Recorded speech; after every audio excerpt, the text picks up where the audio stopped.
Good evening. The cornerstone for Studio Incaminati was laid 20 years ago, but its conceptual seed was planted 420 years earlier.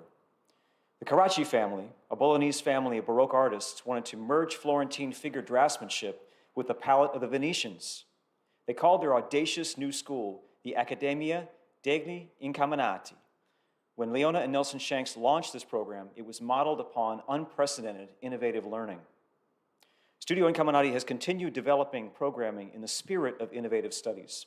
In 2019, relying upon volunteerism from faculty and staff, we embarked on a pilot program of sustained anatomical investigation through learning from close observation and drawing at the Sidney Kimmel Medical College in Philadelphia. We directed our course towards medical students, students of drawing and sculpture, as well as instructors from both institutions. In the midst of this, we also created an evening lecture series called The Higher Aim of Art, which began on Wednesday, September the 19th, 2018. We wanted our students to immerse themselves in this intense curriculum about how to be confronted with why. Organized as a series of talks on the why factor of skill acquisition, as in, why do you create? It has also been thought of as a where will you take your skills discussion, or what is vital to make images of in the 21st century conversation, and thread into explorations on forging a governing creative vision. Our continued intention is to film the lectures for a digital library to be utilized by our students at no additional charge. In 2019, we revised the title of our lecture series into the Bennett Schmidt Lectures on the Higher Aim of Art in honor of our gracious underwriters, without whose help this lecture series would not exist. My first gesture is always, therefore, to thank Stephen Allen Bennett and Dr. Elaine Melody Schmidt for generously underwriting this program. I'm very pleased this evening to present artist and instructor and my friend Kurt Kauper. Kurt was born in Indianapolis, Indiana in 1966 and raised in a suburb of Boston, Massachusetts. He received his BFA from Boston University in 1988 and his MFA from UCLA in 1995. He's lived in New York City since 1999. His figure paintings of historical and imagined people tend to leave expectations of unfulfilled and elide simple categorization. The contradistinction to his clear and precise articulations of form, Kauper's content is characterized by indeterminacy, unintentionality, ambiguity, fluidity, destabilization, strangeness, amorality, uselessness, and neutrality. Kauper has had solo shows at Acme Gallery in Los Angeles, Deitch Projects in New York City, Almenarec Gallery in New York, and the Mark Selwyn Fine Art in Los Angeles. He has been included in numerous group shows and exhibitions throughout the United States and Europe, including venues such as the Whitney Museum of American Art in New York, the Pompidou Center in Paris, the Kunsthalle in Vienna, and the Stedelijk Museum in Ghent. He received numerous awards, including grants from the Elizabeth Greenshields Foundation, the Louis Comfort Tiffany Foundation, and the Pollock Krasner Foundation. His work is included in the collections of the Museum of Modern Art, New York, the Whitney Museum of American Art, the Arm & Hammer Museum, the Oakland Museum of Art, the Weatherspoon Museum, and Yale University Art Gallery. Please join me in welcoming Kurt Kauper. Kurt. Thank you, everybody. Thank you so much, Dan. It's really a pleasure to be here at this really beautiful school. I have never visited, so the tour, it was thrilling to take the tour. So, I don't know, I'm 56. I've done so many lectures on my work over the years that I'm going to do something a little bit different from just a straightforward slide talk about my work. I mean, it is going to be a slide talk about my work, but I want to take this opportunity, if it's okay with everybody, to talk a little bit about something that's been interesting for me in the past couple of years, or a question that's come up for me that has been interesting. And the question has to do with what we are getting at when we talk about the meaning of the works of art we produce. I think when we talk about what our work means, right? And especially in something like a slide lecture, an artist will show their images and talk about what they hope the work means, or sometimes what the work is intended to mean, or just what the work means. But I think sometimes we don't really examine what are the possibilities of meaning with images and objects. When we communicate with each other using language, that's about the best symbolic system we have to be able to communicate. But even language, I think you could make the case, is often imprecise or approximates what we're trying to get at. And the question has come up for me, what does that mean for images and objects? And it's been interesting to me for a couple of reasons. One, I sort of accidentally started reading certain philosophers of language in the past year. And I'm not saying art students have to do that at all. It's just kind of a nerdy interest of mine. And so in the 20th century, the question of meaning, so how does language result in meaning that can be reliably counted on to communicate knowledge? So the question wasn't language and its ability to function in everyday situations. It was a question of how it was able to communicate reliable knowledge. And that's a question that's really continues to be debated within the philosophy of language. And so I don't want to make any claims to any expert, to being an expert in that field at all. The literature is vast, and I've only sort of, begun. But it's raised some questions for me about meaning with images and objects. What else did I want to say about that? So I want to address that a little bit. I hope that's okay, because that, of course, comes into play with what exactly do my images mean, or what do I hope they mean, or what do I hope to communicate by making them? And it's something I've really thought about a lot. So that's just a sort of preliminary. And I want to go through a few preliminaries, if that's okay.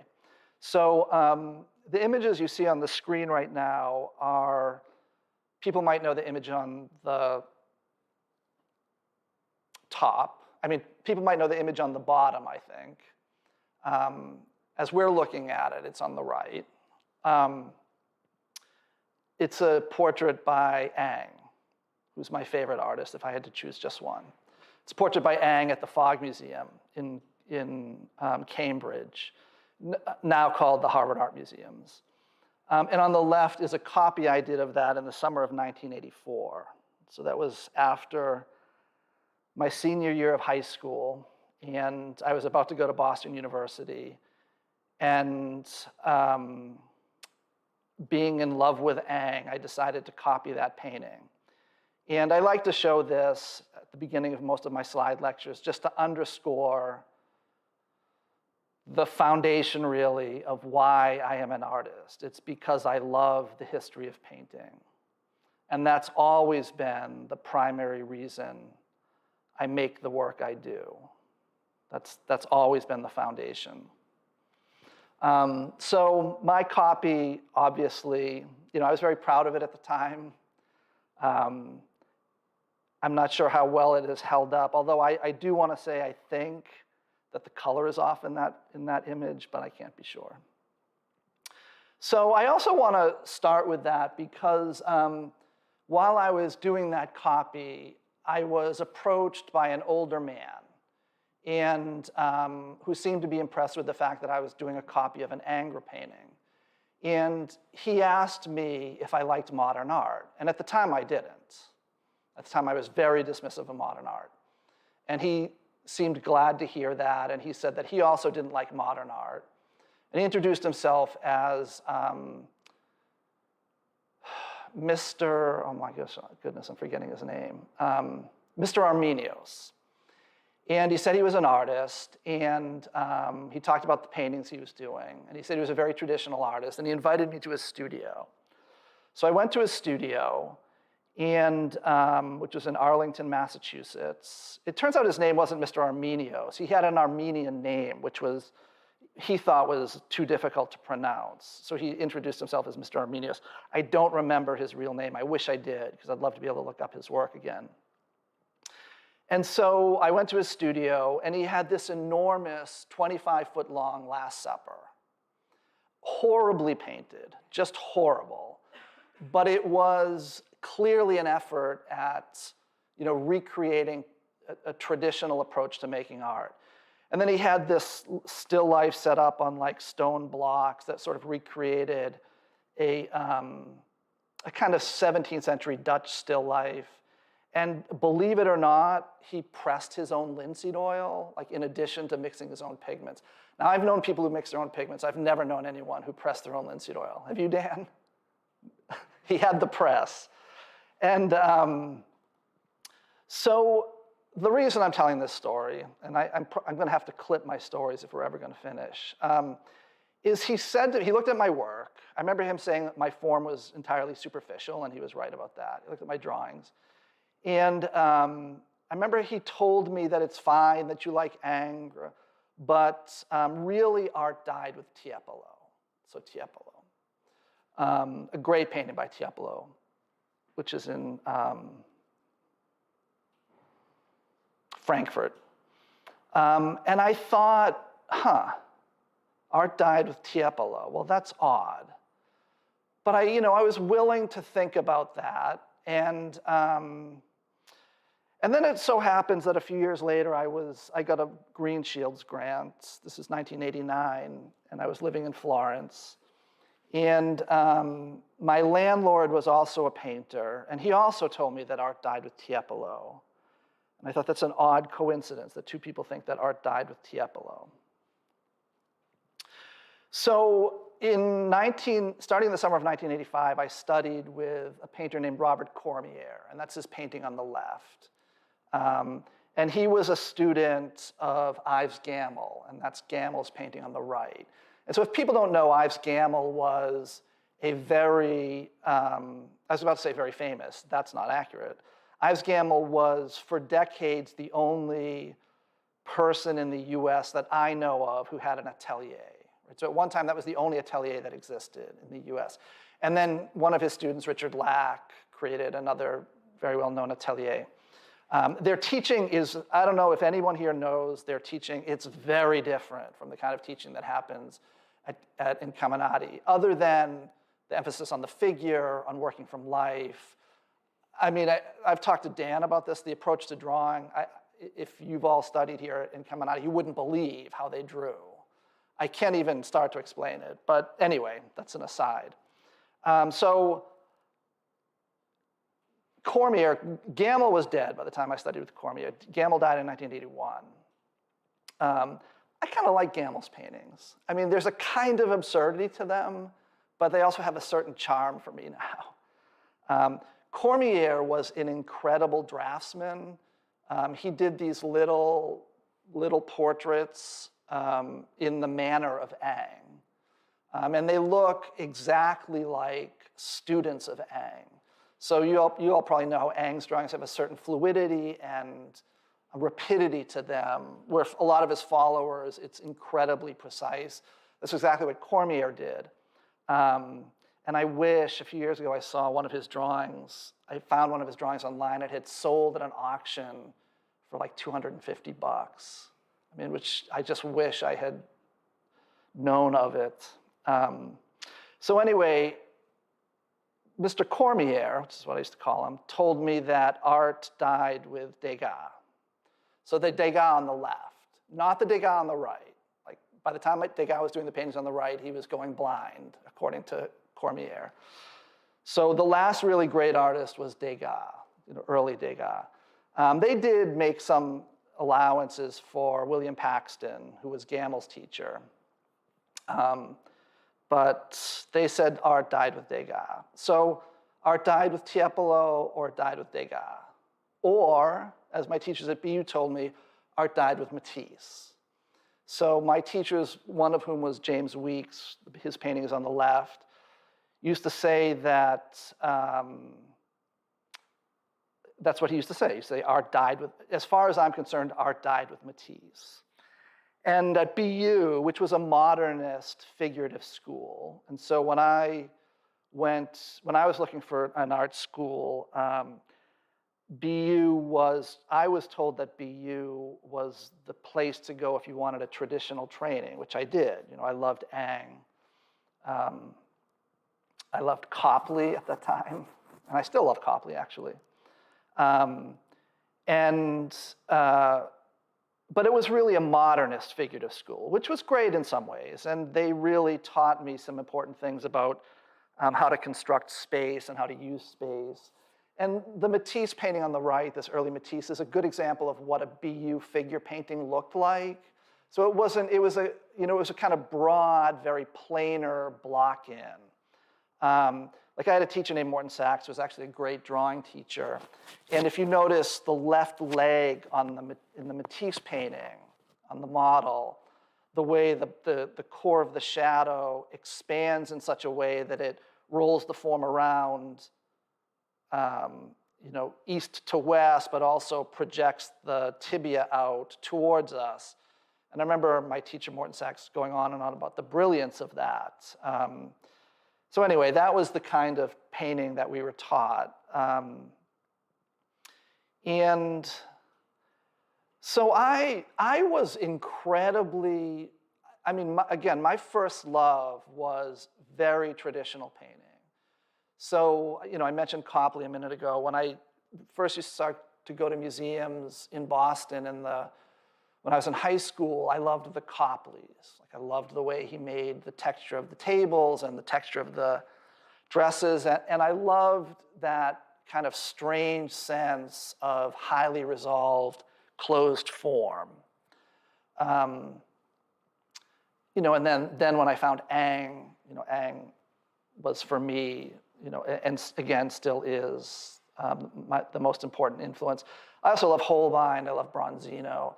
Anyway, so those were the artists I loved, but it seemed strange to me that art had gone through a series of deaths, right? That art died with Tiepolo, art died with Degas, art died with Matisse, and I just knew that couldn't be true, right? That has to be nonsense. So I've always rejected the idea that there's some kind of golden age of art as opposed to a decadence of art, right? I think and I say that because I like to make that point, both because my origins were so traditional, but I think that's an important thing to remember. So another important memory for me in terms of what I was told at BU was, towards the end of school, I had a teacher there named Reed Kay, and I remember him saying to me that all great art is great, whether it's Giotto or Picasso, because of the way the volumes move through space. So what makes the art great? So that's by strong implication a rejection of content, right? So sort of getting at what I opened with, this question of meaning. And I thought about that, and on the one hand, BU was very good at helping students develop a sensitivity to like spatial and formal structure. And that's something I wish more artists were taught nowadays, or was more part of art school curriculums. Because I think it helps to give a certain inflection and a certain poetry to meaning, or to content that is not there when it's not addressed adequately. But I also thought, well, that also couldn't be right. Like, Giotto is great and Picasso's great.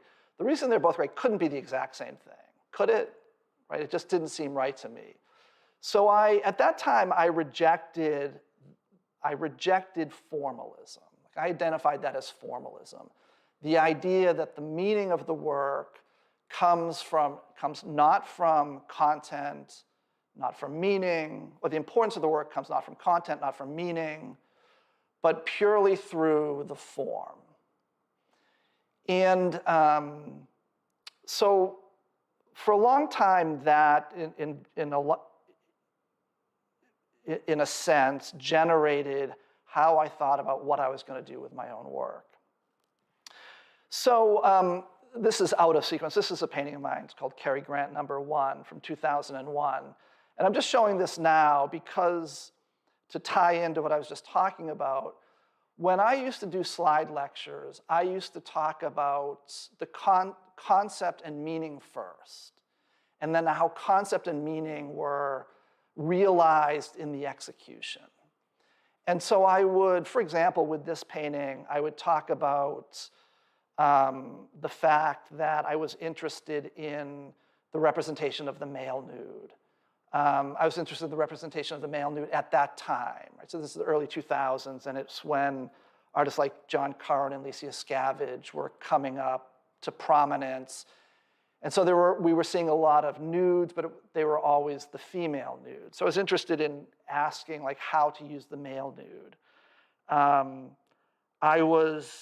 I talked about an interest in the construction of an identity. And Cary Grant is a perfect figure for that because Cary Grant famously created an identity out of nothing. In other words, he was born a very poor kid in Bristol, England. He was a street kid, literally a street kid, by the time he was a teenager. He became part of a vaudeville act in England and then came to the US and left that vaudeville act with no money in New York and eventually became who we know he was, right? So like a figure who, in a sense, like taught the aristocracy how to be aristocratic. But he came from absolute poverty, right? It's an entirely synthetic invention. And I like that idea as it applies to the way all of us interact with the world, right? As individuals, right? There's always an element of the creation of an identity. And I also like about Cary Grant that, Cary Grant as a persona exists in a kind of indeterminate middle ground. Like Cary Grant is famously uncertain whether Cary Grant was gay or straight, and people to this day insist he was gay, and there are those who insist no, he was absolutely straight. The way Cary Grant talked, you couldn't quite tell if that was an American accent or a British accent, right? It was in some kind of never, never land.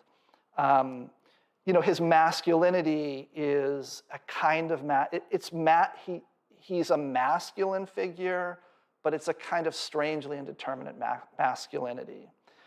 And so these are all aspects of meaning, right, that may come up in looking at the Cary Grant painting. Or that the Cary Grant painting may point to in one way or another. And I used to talk about my paintings as if those ideas came first, and then I executed the painting, like found appropriate subject matter and executed the painting. But at a certain point, I realized actually a few years ago when I was asked to do a very short lecture on my work, a 5-minute lecture as an introduction to students, I had to ask myself, what am I really interested in as an artist? Like if I'm going to just talk for 5 minutes. And thinking about what I was interested in, I realized actually that that's not how my paintings come about at all. I don't think about this meaning and then execute the painting. I first think about a painting, and then as I'm making the painting, meaning develops for me, right? Meanings start to build on one another. So literally, and I don't know why I didn't just come out and say this at the time, I think I was still thinking that in order to be a kind of respectable artist, you have to say, I have an idea, and then I execute it, right? And I think that comes out of the 1960s, right? It comes out of a conceptual art. Before then, I don't think any artist would talk about their work that way. Maybe a few, but virtually none. And the way this painting came about actually was I didn't know what I wanted to do, and it just occurred to me to paint Cary Grant nude. And my first thought, well, that's ridiculous. But then I liked the idea of making a ridiculous painting. And I actually happened to be in Paris at the time. And I liked the idea of making a ridiculous painting because one of my favorite paintings is The Oath of the Horatii. And I had just been looking at it. For me, a glorious painting. But there's also something ridiculous about The Oath of the Horatii, right?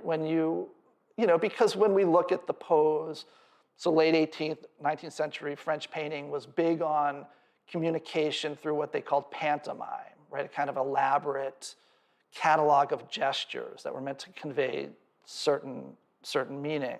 But it just doesn't, it comes off to us or maybe I should just speak for myself, comes off to me as somehow ridiculous. That doesn't in any way make that painting not great, because you have to look at it within the context of the time, and the painting is just so beautifully constructed. But I liked that idea of allowing the ridiculous to exist in the painting. And I also like the idea coming out of the David of making a painting that was both somehow ridiculous and persuasive. But these all followed the idea, right? The idea just occurred to me. So I'm not going to talk anymore about this. I may talk about that a little bit more when it's in sequence of the other paintings. I just wanted to make the point that for years I talked about meaning as if that came first and then the execution came later. But really, for me, the painting comes first, always. Like I always think of an image. And then meaning certainly does develop, right? The question is, for me, how available that meaning is to viewers. Some of it is probably going to be available, some of it won't be. And is there another kind of meaning that's at least important as the kind of meaning we were just talking about, right? As a kind of linguistic or what we could maybe call discursive meaning, right? Discursive being the kind of meaning that's dependent on language. So that's been a question that's really interesting to me lately. So sort of picking up on that thread a little bit, obviously Cary Grant again. I'm going out of chronological order, but this is from the most recent body of work I've shown, not that I've made. I'm working on another body of work. And to pick up on that, this is a Cary Grant painting that I did in 2019. I think I finished it. And the original Cary Grant paintings were 2001, 2002, and then I did one in 2012. So the reason I did this painting, I will admit, is because I needed money. I was in a situation where I just needed money, and I knew that if I did a small painting of Cary Grant, it would sell, or I was pretty sure. And luckily, I turned out to be right. And so why do I say that? Because, again, a body of work that turned out to be meaningful to me, however we want to define that word, came from a motivation that had nothing to do with making meaning, right? In fact, this came from a motivation of making money, which I think is totally fine for artists. Like sometimes artists need to make their income, right? So this painting, I did this painting, and then I wasn't having as much success as I thought I would with a gallery I was working with in New York. And there was a gallery in LA that had expressed interest, Mark Selwyn Fine Art. And so I contacted the dealer in LA, and I showed him this painting, and he loved it. Like, I was hoping he would like it, and he just adored it. And, I thought, great. Again, I needed money. That was a good sign. And he, I think right around that time, he came to my studio to see the painting. And then he asked me if I planned on making more. And I had no plans on making more. right? That was just supposed to be a painting that I did for money. I hope that doesn't sound totally like, mercenary, but it was. So what can I say? I thought, okay, Mark loves these paintings. Okay, let's turn this into a body of work. So this is a drawing I did for the painting. It turns out that I loved making these paintings. So I did a series of paintings of men grooming. And I loved making them, again, these are small, they're 12 by 12. I loved making them because I loved the challenge of like making this theme work within that constrained size. I liked playing with the formal structure. It also related to sort of side interests of mine. Like for years, I've been interested, for whatever reason, in men's clothing. Specifically, the way traditional men's clothing operate within a very constrained set of possibilities, right? Unlike women's clothing, like there's a much greater range of possibilities. And like you can look at men's clothing catalogs or books from the 30s and men's clothing books now, like books that tell the well-dressed man how to dress. And there are obviously some changes, but it's very similar, and that fascinates me. So I liked playing with a certain kind of men's clothing, which I never wear, but that interests me. I also did like, again, after starting these, I liked the fact that these paintings were men grooming, where usually if we see paintings of people grooming, it's women grooming, right? Like Degas' great paintings of women at the bath. So that certainly interested me. And anyway, these are the paintings. I call them Watching Men. And the first painting is called Watching Men, number 1, Cary Grant, and then the rest of them are just numbered. And I always try to choose a title that's very straightforward, often with a number if it's in a series.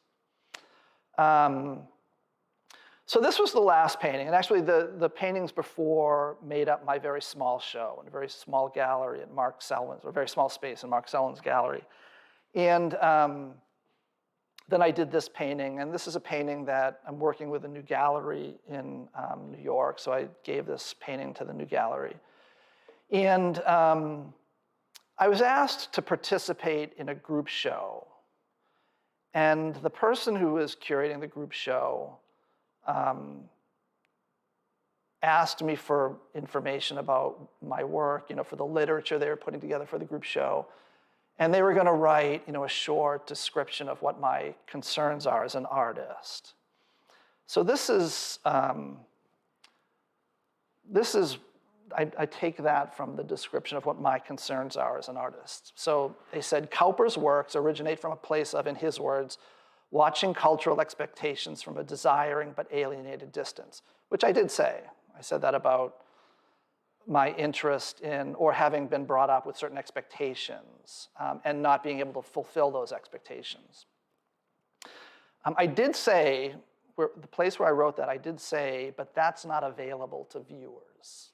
Like that's part of what informs the work, but it's not available to viewers. Because how could it be, right? But the text goes on, formed in part as a response to social and cultural ideas that he felt unable to fulfill, Kauper's paintings are attempts to mine the elaborative performativity of gender. Well, I mean, is that what my paintings are about? I mean, my paintings may suggest that. You may be able to start considering content like that. But that's a big leap from that to saying my paintings are about. And so, I understand the reason curators need to do that or dealers need to do that. And I even understand the desire to want to know the meaning of something. But I think the problem with that is we think that works of art, we too often think that works of art function like language. And in fact, I don't know if you all experienced this, but when I was certainly in grad school in the early 90s, there was a common phrase you would hear from people. They would say when they were talking about the meaning of works of art, they would say, it's all language. I didn't know what that meant when I would first hear that phrase. But I think what that means is it comes out of a certain theoretical history that suggests that there's no non-linguistic experience of the world, right? All our experience is linguistically constructed.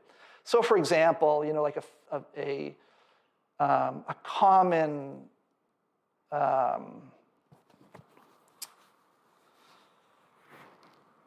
critique in that context would be that there's, the abstract expressionists famously thought that their paintings communicated, through the gesture, through the mark making, they authentically communicated a certain kind of deep emotional content, right?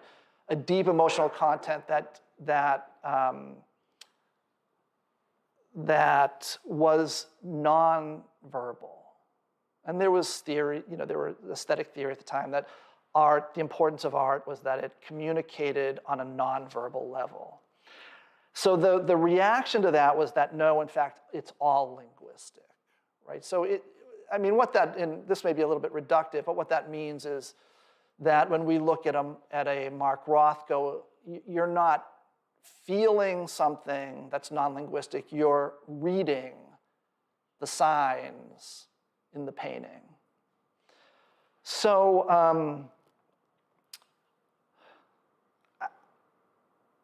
okay, so sorry, where was I going with that? So I think that we still come out of that thinking that images or objects can have that kind of clear linguistic meaning. And that's something I certainly question. So I hope this isn't too much of an aside here. So again, like on this topic, I was listening to a panel discussion. Usually I can't listen to panel discussions when I'm painting because I lose the thread of the discussion. But sometimes I do. And I was listening to this panel discussion. It was about whether or not there's any experience that we have that is ineffable. In other words, not capturable in language. And there was one philosopher, I forget his name, it's terrible, who was taking the side that there are aspects of experience that aren't capturable by language, capturable. And the top quote is, the panel was in a sense based on the early work of Ludwig Wittgenstein, who was a philosopher of language, who wrote a hugely influential book published in 1921 that presented a kind of clarification of language or at least made the claim to have presented a clarification of language that set out the way language could operate if it was going to make any kind of sense that was useful for scientific inquiry. So Wittgenstein didn't address, actually he did address everyday language. He said everyday language is just a kind of concealed, its logical basis is concealed, through all of the vernacular sort of layering above it.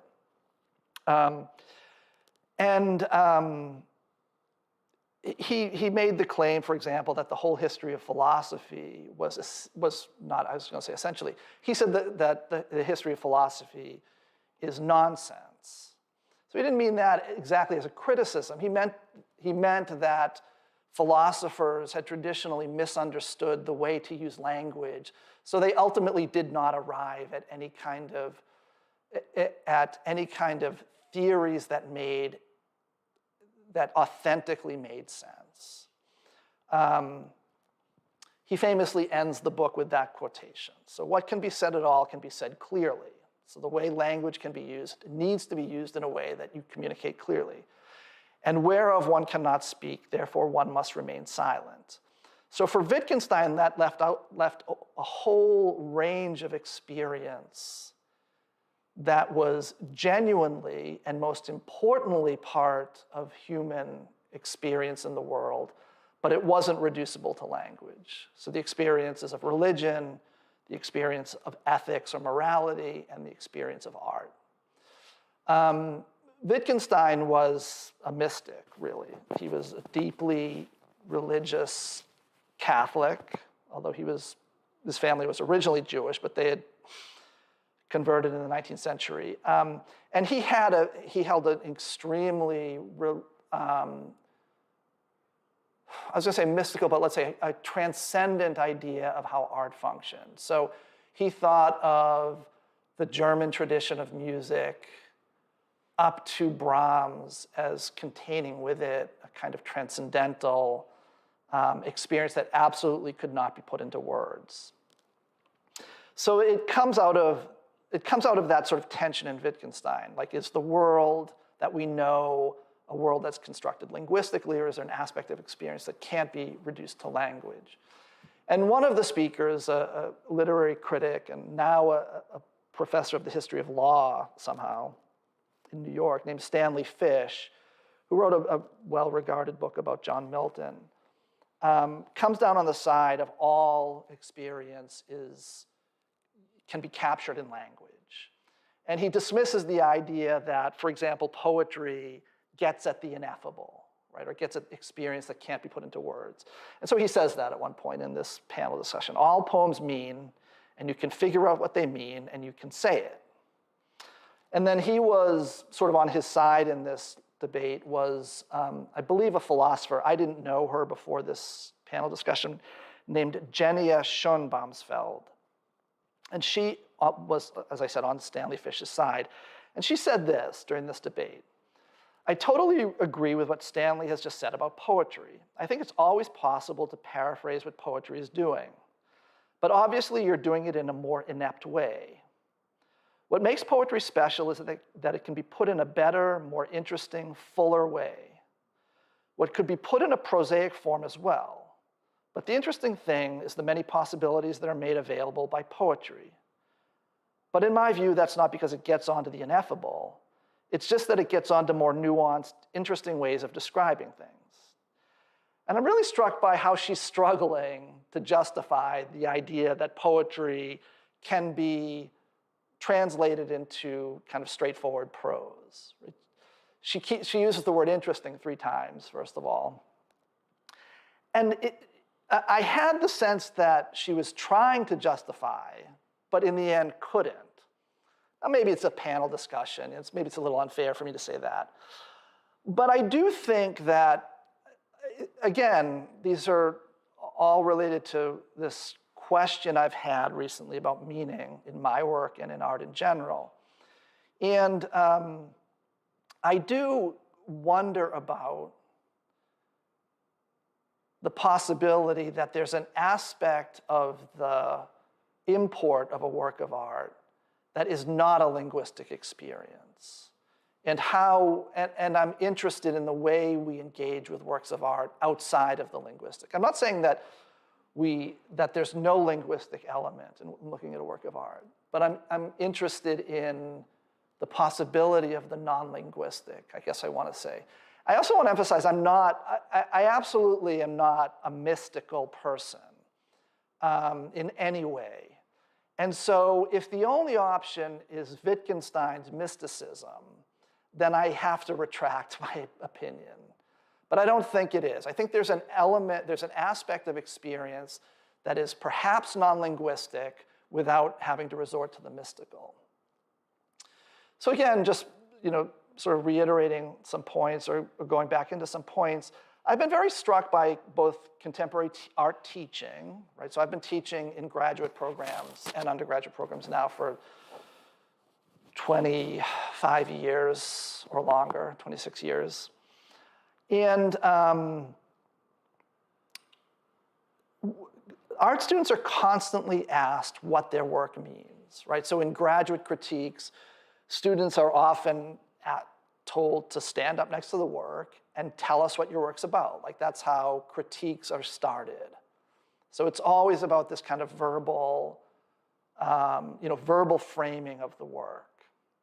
And we see that in contemporary art. So this is an artist named Peter Schoolworth. He's a really, very talented painter. And, I'm going to show the work of two artists and talk about the way they frame their work linguistically and maybe be a little bit critical of that. And I hope that, that's not considered to be an attack because, I think that these are important artists and they put their work out there and they put their ideas out there. And I hope that, artists understand an engagement with their work as being just a kind of consideration of the ideas that their work puts out there. I certainly don't mean this as an attack. I'm just interested in thinking about certain points that are raised.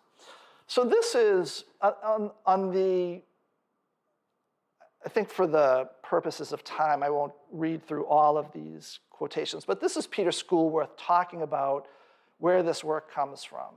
So this painting by Peter Schoolworth, when I first saw this work, my take on it was that it was a purely formal endeavor, right? So the artist was interested in shape, color, coming out of a modernist impulse. The work has a certain kind of three-dimensional physicality. I thought he was interested in the sculptural properties. And that was my first take on the work.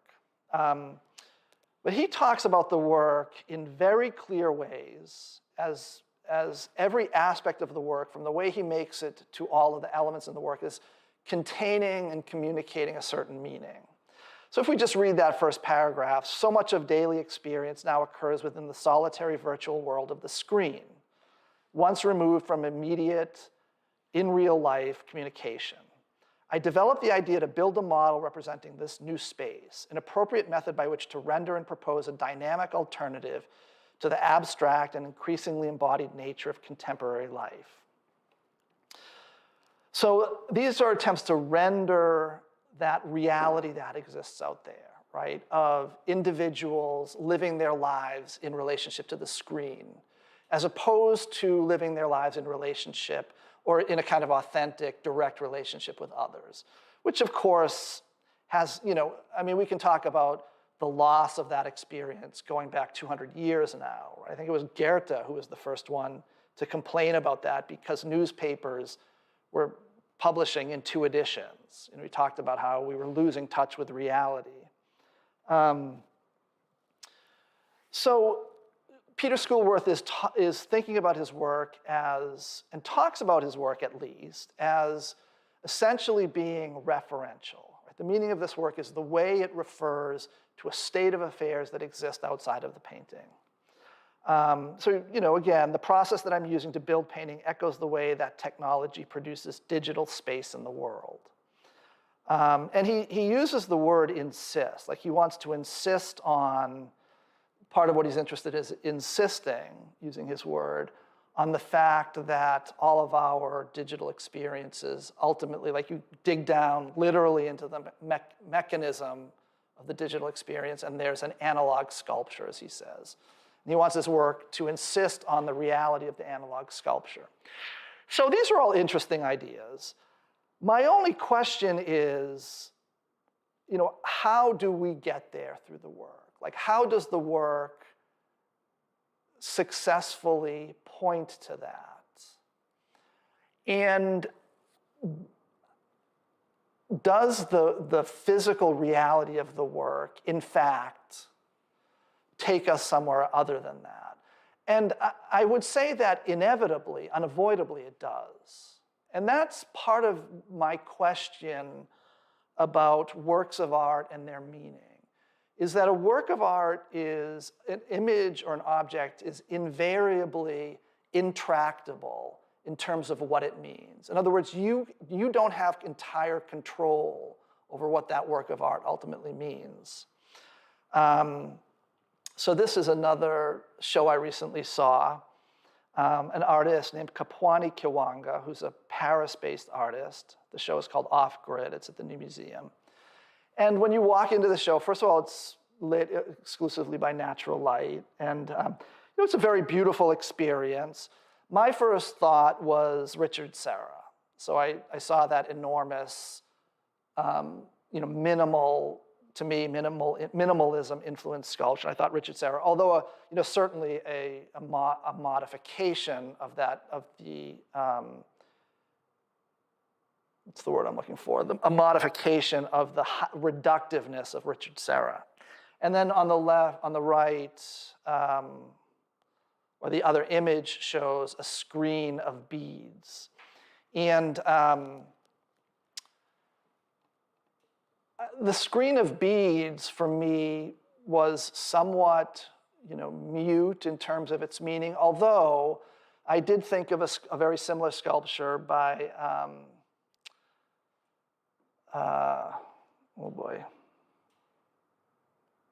Felix Gonzalez Torres, who was an artist who died, I think, in the mid-90s or late 90s. And he also did several sculptures of hanging beads. And that work was often talked about as, Felix Gonzalez Torres died of AIDS, and that work was often talked about as being about passage, right? Because that sculpture, you could literally move through it. And so the work was a meditation on death, right? Passage from one realm to another. So I thought about that when I saw this work. So that, I'm not saying that's the right interpretation, but that's what I thought about, this kind of lyrical, sculptural presence of these objects. But the text that you see there is taken from both the wall text and the New Museum website. And Kapwani Kiwanga, and I assume she approved this text because I think artists always do, or at least the museum talks about this work as what does it mean? In its use, so the beads on the beaded wall are covered with a metallic surface that's created by pulverizing old police lights. And then that pulverized metal is somehow adhered to the surface.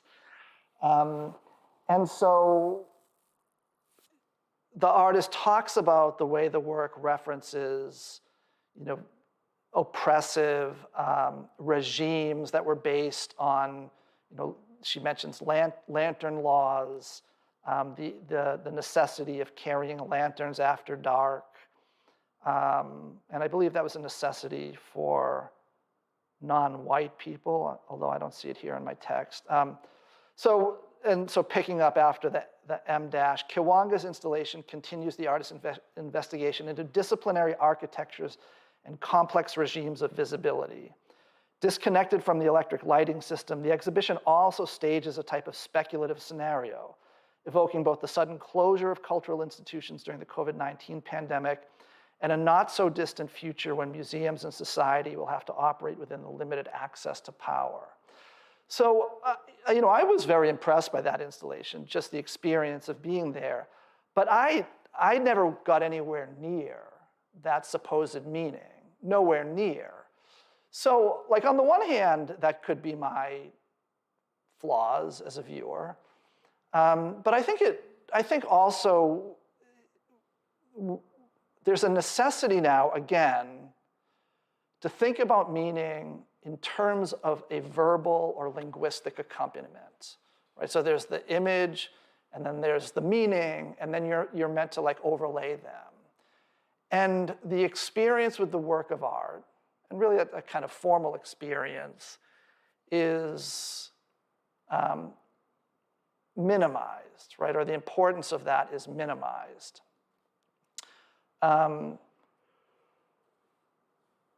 I guess I'll just leave it there. So this is a window from the Canterbury Cathedral, the 11th century Canterbury Cathedral, and in England. And so this is an image showing in the center an image from the New Testament, right? It's the crucifixion of Christ. And then the lunettes surrounding the central image are scenes from the Old Testament. And fascinatingly, those scenes from the Old Testament are surrounded by Latin script. And that Latin script tells the viewer exactly how they're supposed to experience the image. So it's text that directs the way the viewer is supposed to understand meaning.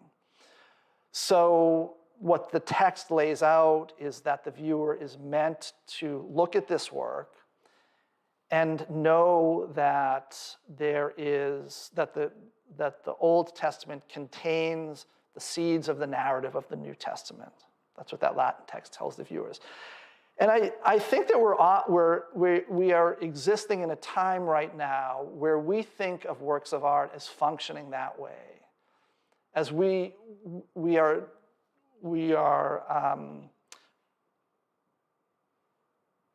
discouraged from experiencing them physically, formally, experientially, and we are encouraged to attach some kind of linguistic,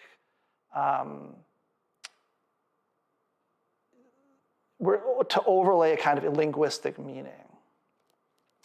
And I think that the question for me comes up is, does the work of art really communicate that way?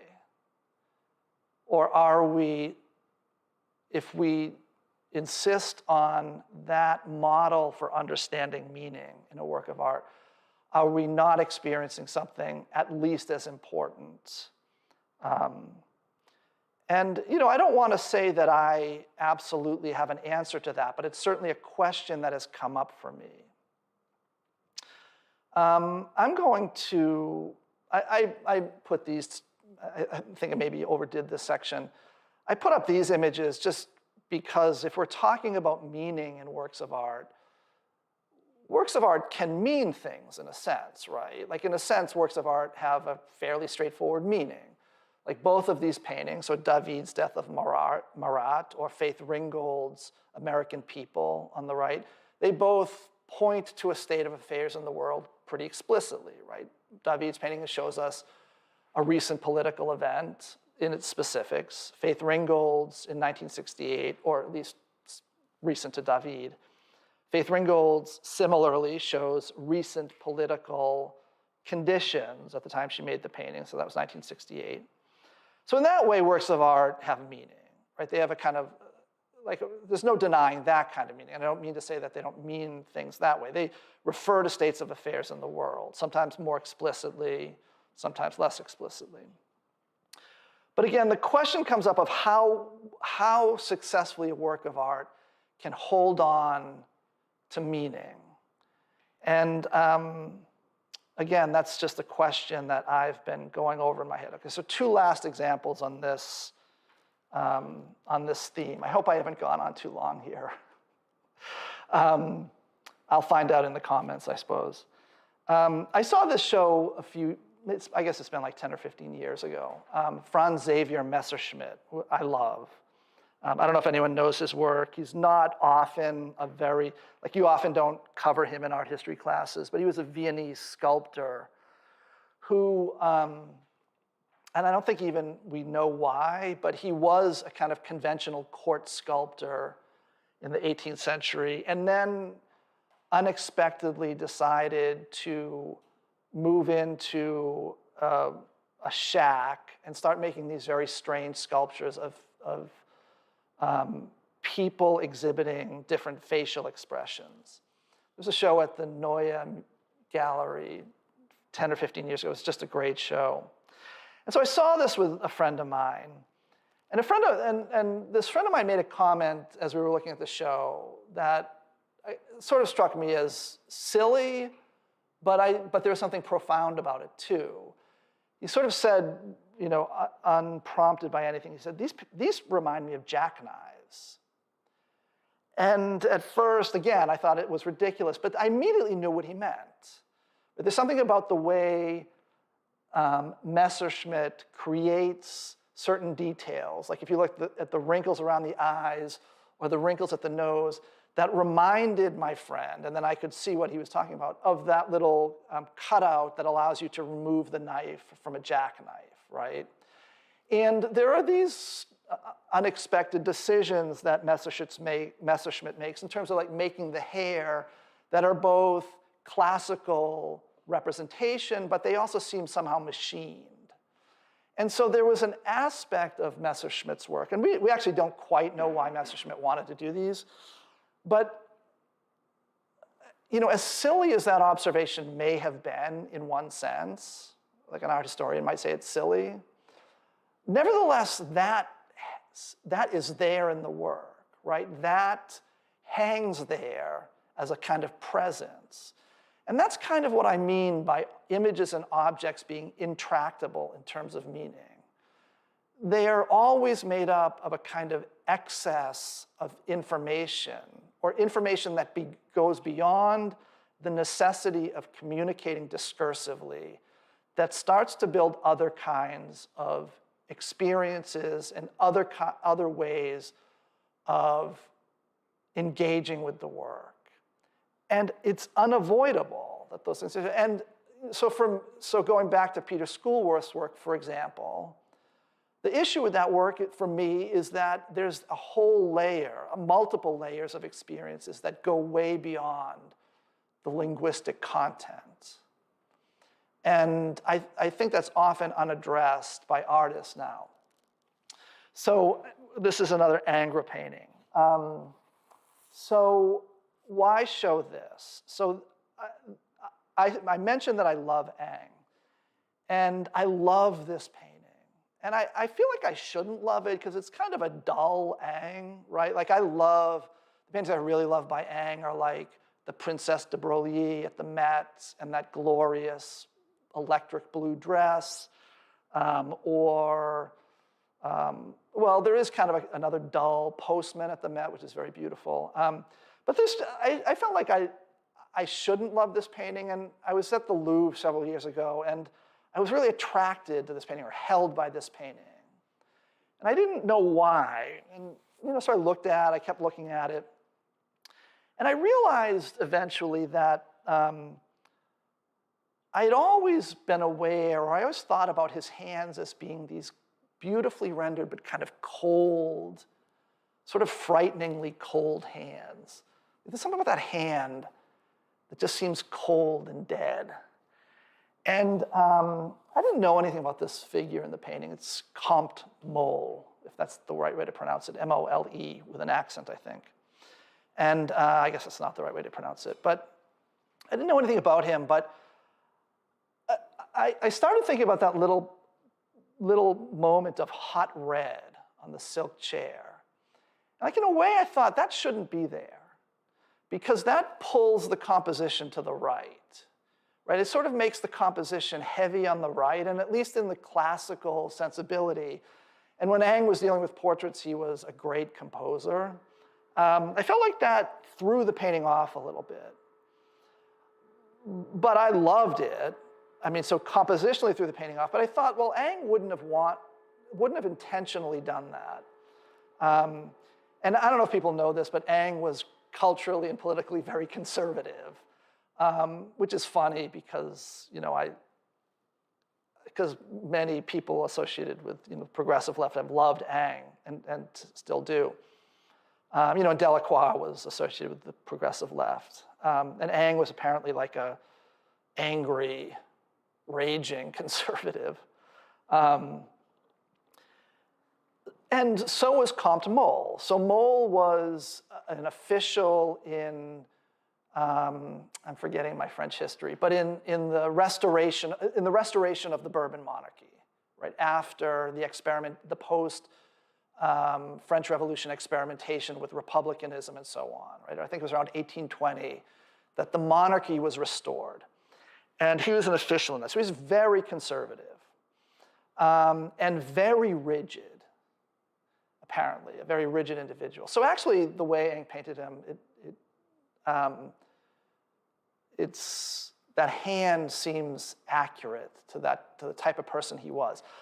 But I'm sure Ingres didn't intend that. Like, Ingres was not that kind of artist. Like, he's not Goya, right? He's not going to be doing an official portrait and at the same time, like, mocking the sitter.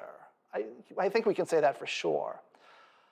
But I realized what held me on this painting was that little hot spot of red. And I think when you see the painting in person, it's hotter. It sort of mocks his hand. It mocks that cold, dead hand. So I felt like that little hot spot of silk shouldn't be there, but it was there, and it was mocking the figure. And it's such an unexpected element in the painting. In a way, I'm sort of thinking on my feet right now, but maybe a kind of break from the beautifully executed classicism of the painting.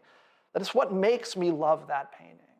But I know for sure, or I'd be willing to bet a lot of money, that Ang had no intention of that. That wasn't part of the intended meaning. That's, again, meaning that's part of the intractability of images and objects.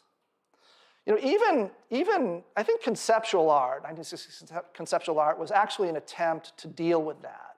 It was an attempt to, maybe in a sort of Wittgensteinian way, to clarify art so that it could, in terms of communicating content, it could function in a clear way, unlike, and this is actually a quote of Mel Bachner's, the metaphysical mumblings of our abstract expressionism.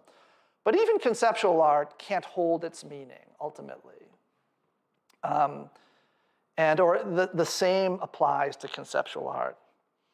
Let me just ask, I apologize for having gone on like that, because I know this was supposed to be a lecture about my work. But this does certainly feed into the way I think about my work. How am I doing on time, Dan? Can I go through some of my own work here still? Go ahead. Okay. So having said all that, this is a drawing I did at Boston University. So at BU, so getting back to my work. That's not a very good segue, but there it is. At BU, I really wanted to learn classical drawing. And there were certain, looking back, there were certain, again, very valuable things I learned at BU. But I wasn't really able to do classical drawing the way I thought of it. Like I thought of, 19th century academic drawings, or Proudhon. That would have been the kind of ultimate example for me. But I tried to figure out a way to make that work. So this, and drawing worked for me, to some extent at BU.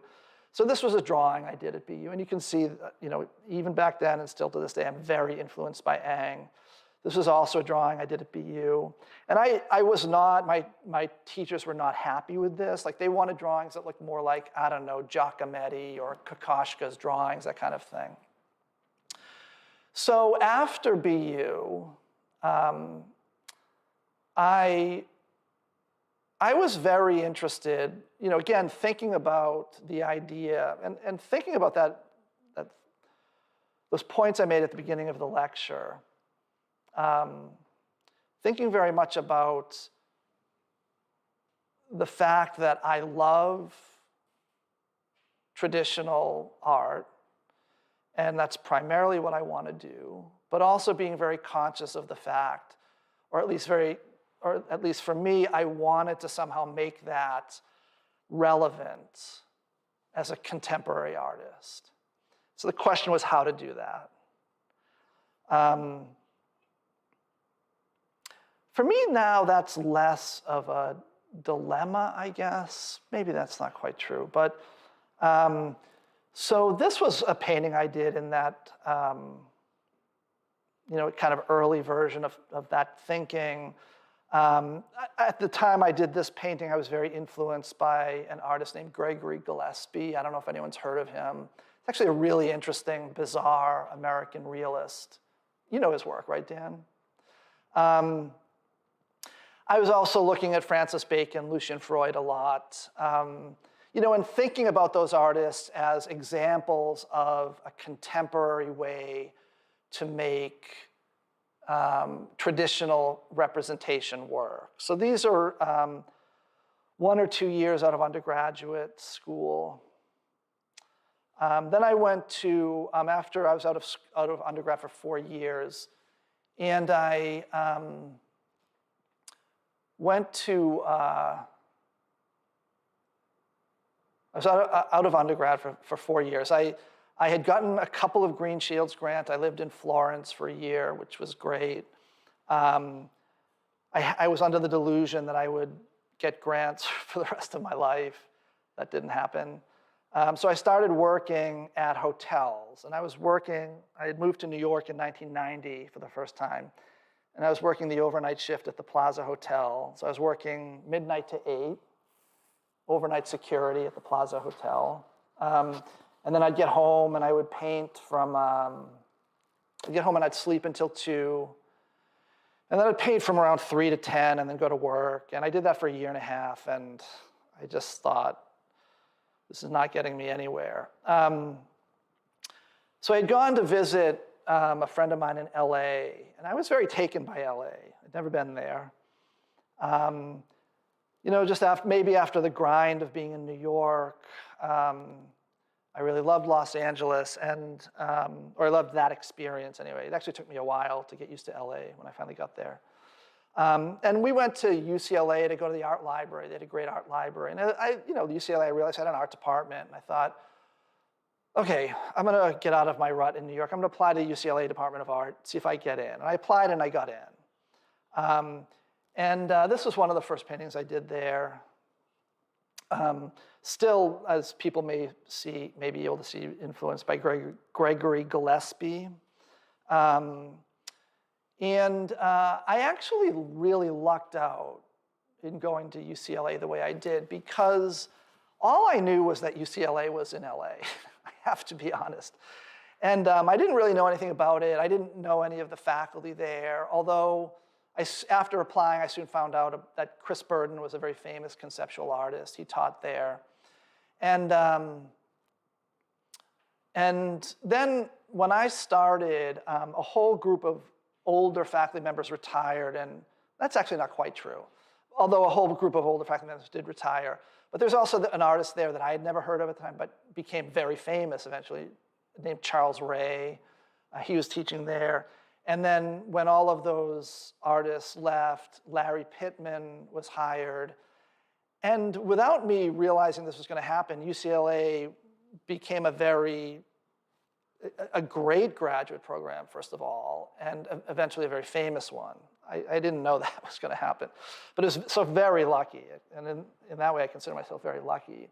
So these are paintings I did there. And I mentioned that I was exploring, and Dan, let me know when it's time to wrap up, was exploring that kind of psychologically inflected approach to representation, coming out of a kind of early desire to find the contemporary and an early interest in Francis Bacon and Lucian Freud. But then I got to UCLA and I thought, well, really that's just a kind of, I'm just taking from artists, I'm taking an approach to art from artists who had a reason to do that, but I don't really have a reason to do that. And so I didn't really know what to do. So I just went back to sort of straightforward painting. So this is a portrait of a friend of mine, friends of mine. They were a couple. On the left is Anne-Marie Carlson. On the right is Kurt Larson. Anne-Marie was actually a faculty member at UCLA. Kurt was a student. That wouldn't happen anymore.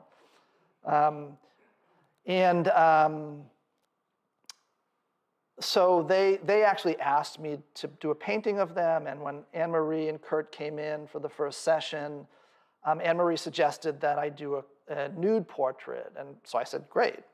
And so, we knew it was going to be from the roughly waist up, so they both took off their shirts. And so I was making this painting, and I didn't intend any meaning to come out of this, but I did start thinking about in this painting certain issues of like nakedness and nudity, and when a nude is seen as vulnerable and naked, like Kurt on the right comes off as less vulnerable because his pants are on, although that was sort of accidental.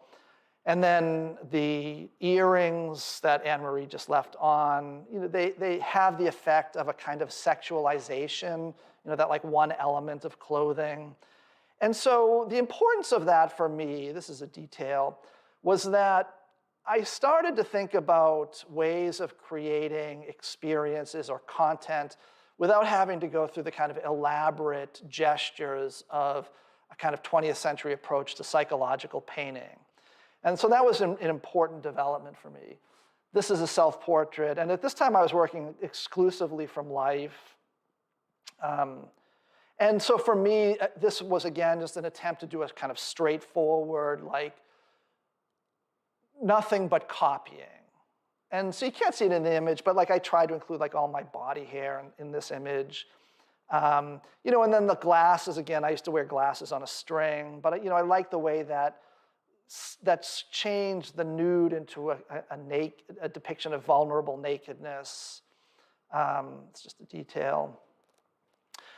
And then I went on to these head and shoulder self-portraits. And I had become interested by this time in the fact that most figurative art I was looking at didn't acknowledge a viewer.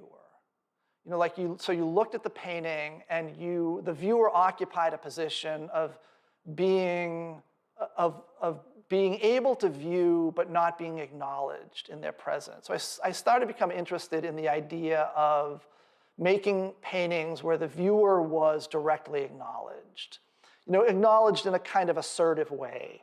So I started doing these head and shoulder self-portraits. This is a detail. So a couple of things that happened as I was making this painting. I mentioned a few minutes ago that in a sense what I was doing was just like going back to what I called copying. Like I said, I'm just copying. And I said that I was in a group crit, and I said that, and the student said, but it looks like a cartoon. They said it sort of in a very animated way. At first I was offended, but then I thought, sorry, backwards and forwards, but then I thought, it does kind of look like a cartoon. In the sense that there's something weirdly fake about it. And I have ever since tried to eliminate that from my work, never successfully. And I've had to, it bothers me, I have to be honest. But I have to accept that as part of my work. And somehow, like in the end, being part of the way the work is experienced. I don't know why it bothers me, because all of my favorite painters, Ang, Bronzino, there's that weird, like, over-polished fakeness to them. I love this 20th century British painter named Meredith Frampton. He's a totally bizarre, very conservative person, and in a sense, a very conservative painter. But there's something very transformatively strange about his attempts at very conservative portraiture. But they also have that strange, like over-polished, like they're both attempts to be absolutely faithful to what the artist is working from, but have this kind of strange, over-polished aspect to them. I'm going to just talk, I'll talk very briefly. I became very interested in the relationship between the figure in the painting and the viewer, and really making that experience highly activated. So a viewer couldn't look at the painting without being very conscious of the experience that they were looking at something, and looking at something that they wouldn't typically perhaps look at in everyday life. Like, I didn't actually mean this to happen, but I liked how in this painting, I felt like in the end, I felt like it looks like I'm standing in front of somebody naked and I don't know that I shouldn't be. And I like that. I like the way that creates a kind of level of discomfort in the viewer. That's a detail of that painting. So these paintings were small. So this painting is 17 by 25. It took me 5 months. And I remember being dissatisfied with the pace. So I decided I had to pick up the pace. And I no longer wanted to do these little paintings where like I labored over the highlight on the tooth. I'm doing that again. So I don't know, it didn't last. But at that time I didn't want to keep doing it. And I didn't know what I wanted to do. But I knew I didn't want to do several things. I didn't want to do self-portraits anymore. I didn't think of the self-portraits as being about me. I thought of them as being about the relationship between the viewer and the figure in the painting, and I was just the model. But they were often interpreted as being about me. So I didn't want that to happen in the new paintings. I wanted to work bigger, so this is a life-size painting. I was tired of doing men, but I didn't know what I wanted to do. So I had these photographs of models, and I had this image of a wedding or a bridesmaid gown from a wedding magazine, and I just made this painting. I started making this painting just to keep working. I wanted to sort of like be somehow inventive. And I don't know what this means. I guess it means big brush strokes, which I've never done. And as I was doing that painting, I at the same time, I had become very interested in Italian opera. So I was listening to a lot of Italian opera. I go in and out of listening to Italian opera. And I was watching one night on TV. I had purchased this videotape called Maria Callas at Covent Garden. And this is Maria Callas. And Maria Callas, if people don't know who that is, she was a very famous Greek-American soprano, idolized in the 50s and 60s, probably the most famous operatic soprano of the 20th century. She died under kind of sad circumstances in 1977. And I first was struck by the fact that these sequences where she's receiving applause kind of looked like those smiling portraits I had done. And I kind of liked that. And I thought, and for no other reason, I just thought, well, I'll do a drawing of that as a kind of contemporary portrait, or thinking in those terms again. Even if naively thinking about that. So I started doing that drawing, and it's a terrible photograph. I must have taken that photo myself because there's glare on the right, as you can see. And then I started to do these things were side by side in my studio. And I started thinking about the Maria Callas drawing. Again, this like follows the start of the image. I started thinking about the Maria Callas drawing as being, in many ways, or representing for me my relationship to tradition. So I first thought about art traditions. And so what I meant by that was I love Maria Callas. I find her art inspiring, extremely moving. But Maria Callas is dead. Like, I can never really hear her, right? I can never really have that direct, authentic experience. And in a sense, I thought that's, in a way, my experience to traditional art, right? I love traditional art. It's incredibly meaningful, incredibly enriching to me, but I'm necessarily removed from the context of its making. So there's a certain thing that I can't experience about it. And that's always been prominent in the way I think about my relationship to traditional art, which is, the thing I love most in the world, I would say. My kids accepted, but other than that. And so that's always been it's always been something I think about. And then I also started thinking about other kinds of traditions, like social traditions, expectations that come out of those social traditions, and your relationship to them, like exactly how you fit into them. So again, this gets at something that like I'm thinking about as I'm making it. Is that available to the viewer? Probably not. But that gave rise to a series of drawings and paintings that eventually actually became my first show. So these were the 3 images of Maria Callas on TV. And then that sort of indeterminate figure in a gown became what I thought of as my own reconstruction of a contemporary identity out of tradition. So I started thinking of these as imagined, I called them diva fictions, imagined opera divas. And opera divas themselves are, in a way, embody that idea of taking a well-established tradition and then out of the elements of that tradition, creating, somehow a contemporary identity. And I was interested in that. So these are all from that series. So I had 2 shows in Los Angeles. one in New York with these paintings. That's maybe my vote for the worst painting I've ever done. My friends call that the Star Trek diva, which I think is accurate. I shouldn't have said that because someone owns that painting. I hope they don't see this. One other thing I wanted to say, sort of related to this question of meaning, is I would pin up those gowns. So I would find a gown that I wanted to be in my painting, and then I would recreate it on a dress form.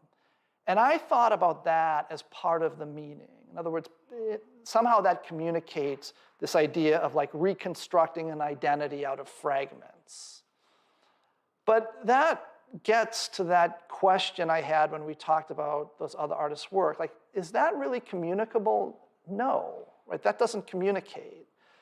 And so, that way of thinking about meaning that I'm questioning or criticizing, really, is the way I thought about meaning for a long time. But I think it doesn't hold in the end. These led into the Cary Grant paintings. I knew I didn't want to do divas anymore. I knew I didn't want to paint women. I didn't know what I wanted to paint. And then going back to the beginning of the slide lecture, I thought of the Cary Grant painting. And all of those ways of thinking about the possible implications of this painting developed as I was making the painting. This is a detail. I also, by the way, thought of this Ang painting in doing the Cary Grant because I became interested in the fact that if you paint a well-known cultural figure now, it's seen as a gesture of disrespect. But when Ang painted this of Napoleon ascending to heaven, making Napoleon nude was seen as a gesture of admiration and veneration. He has the cloaks strategically blowing in front of the crotch, but he's basically naked. So these are all from the Cary Grant series. When I first made this painting and first saw it in photos, I thought that I had that experience of just being so embarrassed. Like you see your painting in the photograph and you just think, oh my God. And I thought that I made the column way too bright. And I guess in terms of space, I did. But I don't mind it anymore. Weird how that happens. I mean, there's something about the presence of it oddly glowing there, I think somehow works. But I don't know, maybe it doesn't. I was very proud of this painting, I have to say. It's Cary Grant. So this is a series that I actually started these before the Cary Grant. So this is called Bobby Number 1. And I started this, again, because I didn't know what I wanted to do. And this was in 2001. And I know it's not the beginning of eBay, but it's when I first became aware of eBay. And when I was a kid, I grew up in a working class Roman Catholic suburb of Boston, where hockey was the thing that young boys should aspire to succeed at. And the kind of masculinity you were expected to conform to was a masculinity that was well exhibited by professional hockey players. And Boston was obsessed with Bobby Orr. And I don't know if anyone knows who Bobby Orr is anymore, but he was a hugely famous hockey player. And I was obsessed with Bobby Orr as a 6-year-old. And when I first started collecting hockey cards, I desperately wanted to get this card that we see here. That was 2 years old when I first decided I wanted it. But back then, if a card was 2 years old, it was impossible to get. And But in 2001, when eBay came about, you could get that easily, and it was affordable. So I bought that card. And I was looking at that card, and I thought, I'm going to do a painting of this. And so I blocked it in, not knowing where it was going to go, not really thinking much about it. And then I started the Cary Grant paintings, and those sat on the wall unfinished for a couple of years. It's the first time, it's the only time I've ever done this kind of like direct sort of pop art transcription of an existing image. But I tell that whole backstory because I ended up being interested in doing these paintings because it made me realize that there's something about these cards. So these are all based on that series of cards. There's something about those cards that embody something I love about looking at art, which is sort of related to what we've been talking about, which is meaning that's pronounced but not intended by the artist. And so what I mean by that is this card that we see here was created, no doubt, to be marketed to boys. And as part of this whole network of sports and sports memorabilia, it's meant to represent a certain ideal of masculinity. But I realized that this card and the graphic design that was chosen on this series strangely didn't succeed in doing that, right? So Bobby Orr is represented with his hair freshly combed as if he's a little boy, sort of under the care of his mother. He's represented in an oval, which suggests a locket portrait, which is a kind of feminine tradition. And it's a small portrait that's meant to be held close to the heart. And I liked the way the image was meant to do one thing, but actually operated in an entirely different way. And so that became interesting to me in these paintings, or seeing if that could happen in the paintings. I'm just going to go through the rest of my paintings now. I've talked a lot about the genesis of them. These are now in chronological order. This is called Derek.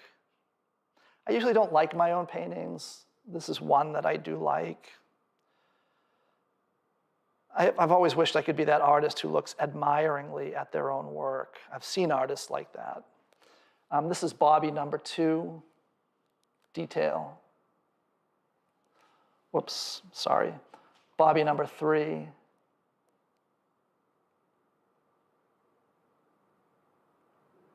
That's Bobby Orr, again. It's called Shaving Before the Game. Oh, I guess that's where my recent paintings come from. I really did not think of that. These are little drawings based on images of Bobby Orr. And something I liked about doing this series of little drawings is the way, like if you look at a career of a sports figure, a kind of whole, like a progression of decades, or we think of a progression of decades as happening within about a decade, right? So we think of like the lifetime of a sports as going from youth to old age in about 10 years. Obviously, Barack Obama. I mean, again, if I didn't let myself get carried away with meaning, I would talk at length about this, but I'll save that for another time. Kurt, are you okay with a couple of questions? Sure, yeah. All right. Should I just finish going through these? Sure, go ahead. Okay. So these are all, this is around 2016, going into 2018. This is a show called Women. Didn't do very well in January of 2018. I like the paintings. And then when I was finished with these paintings, I was tired of this kind of iconic representation of figures, and I wanted to do something more imagined or invented and without an adherence to a kind of, again, a kind of direct discursive meaning, or without being able to be reduced to that. So this is a painting I did based on this the flying figure in Sassetta's painting called The Great Ranieri, Freeing the Prisoners, which is a painting I love. That's a detail. Detail. This is a painting in that series called Man Dancing Like Gene Kelly Next to a Broken Car, but it's just the block in. That's my process, by the way. I use a warm ground, and then I build up the lights with white paint. And then I put not glazes, but relatively thin layers of color where some of the ground still comes through. And I think this is the last painting I'm going to show. It's based, I was asked to participate in a show where artists made paintings based on Manet's Déjeuner, which is a painting I never paid much attention to, but until this, I was asked to participate in the show, and God, it's a great painting, I think. So those are details, and that's the last slide. So I'm really sorry I went on. So, no, thank you. Your thoughts and your insights are so deep, it's almost difficult to find the right wording to ask you a question, but I get the first try. Sure. So my question is about whether you find resolution to some of these deep burning questions.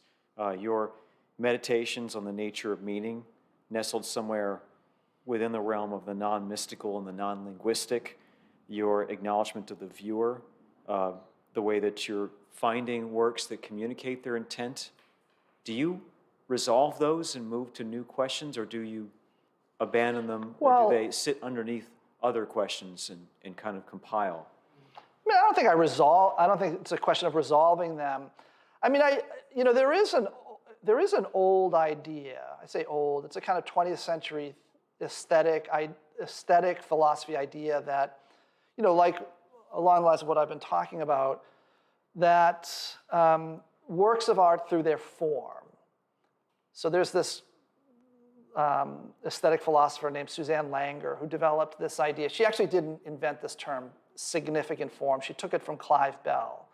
But she developed this idea of significant form. And she talks about significant form being the aspect of the work of art that's able to communicate aspects of, she says, sentient life, so felt life, that evade the logical form of language. So there's aspects of life, a felt relationship to life that can't be communicated in words, unless we're talking about poetry, because poetry operates through form, but is communicated through the work of art. And I mean, I like that idea. That's an idea that's interesting to me. Now, I'm not saying that resolves the question. That's just a possibility that's out there. There are some aspects of Suzanne Langer's ideas that I feel like are a little bit, in the end, reductive. But no, it's not a question of resolving. I mean, these are just questions that come up for me. I actually don't think that there are,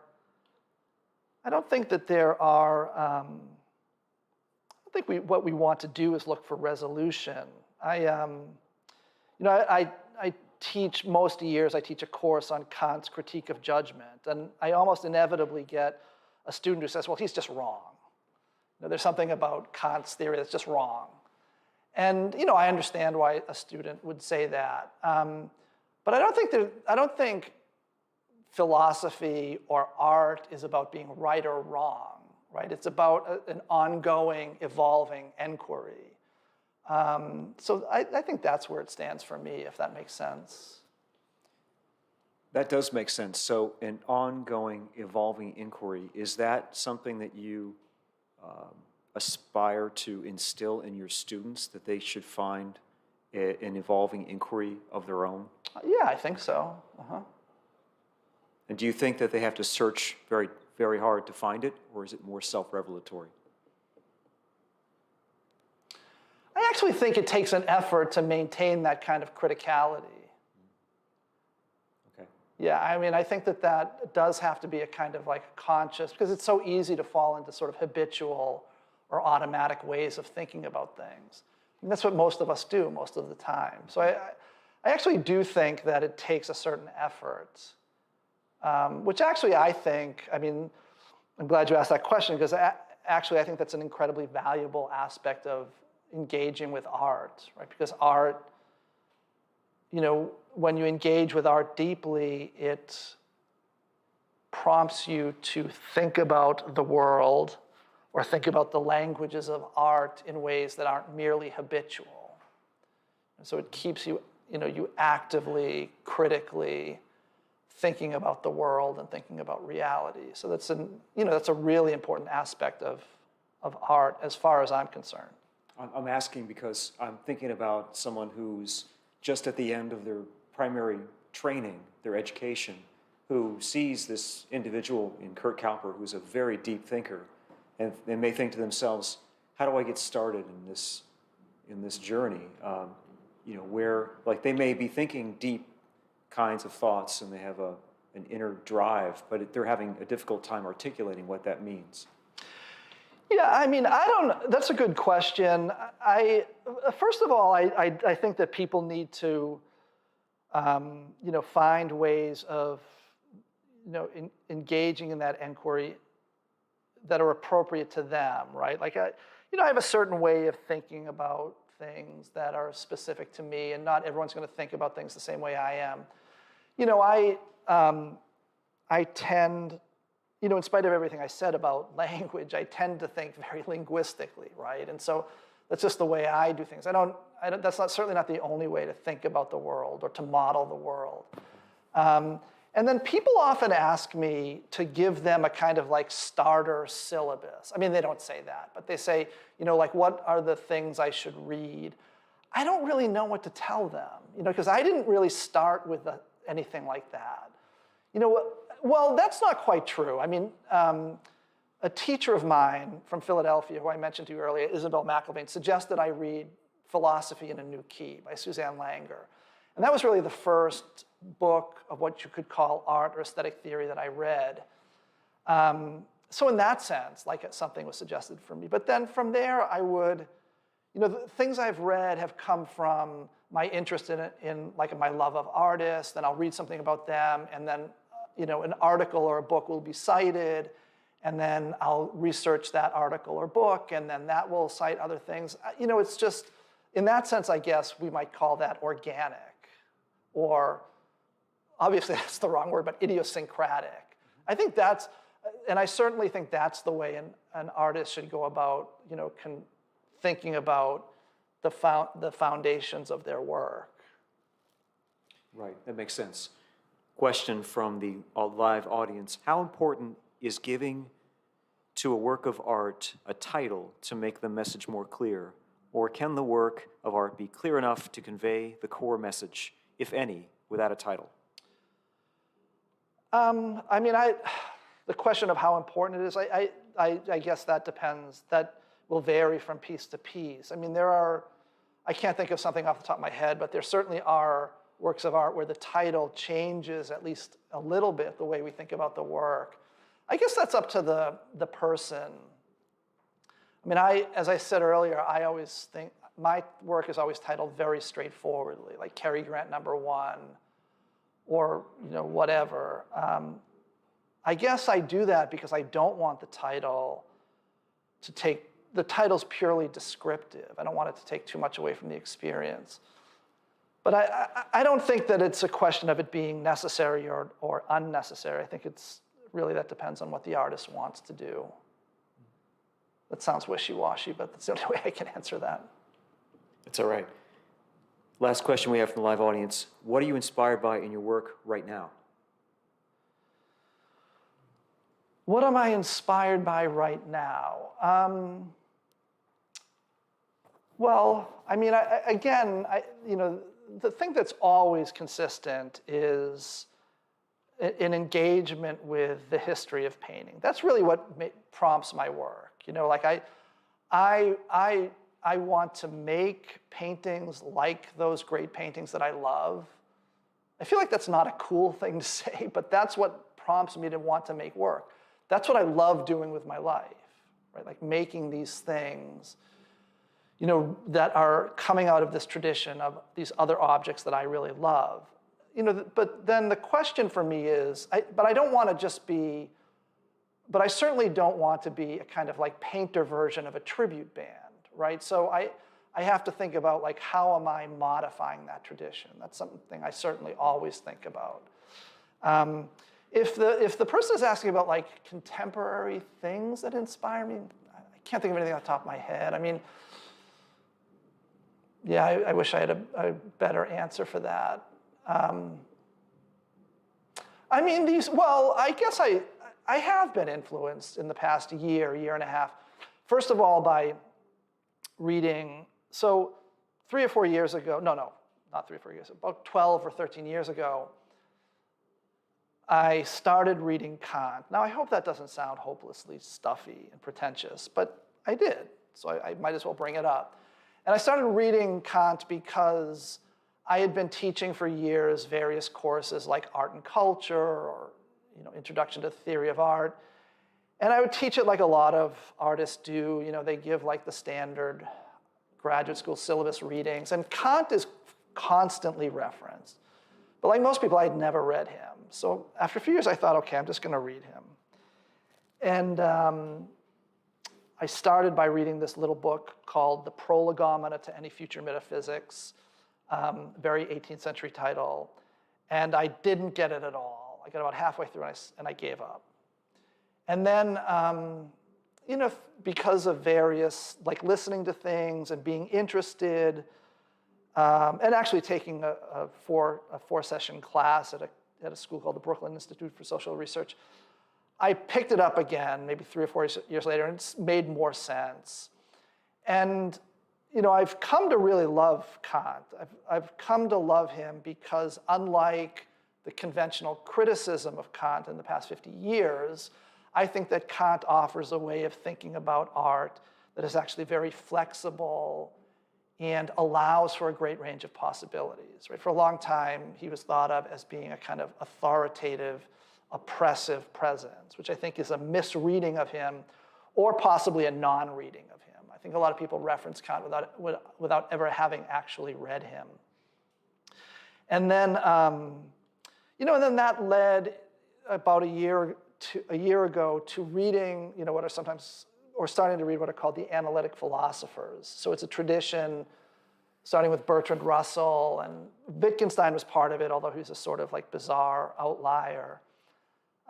And those writers and the way they've considered the question of meaning have really been influential to me. So that's something that was influential. So wonderful. Great place to leave it. Thank you so much for sharing a part of your world. Yeah, my pleasure. Your Thank adventure. you. Thank you again to the live audience for being with us tonight, and we'll see you again soon.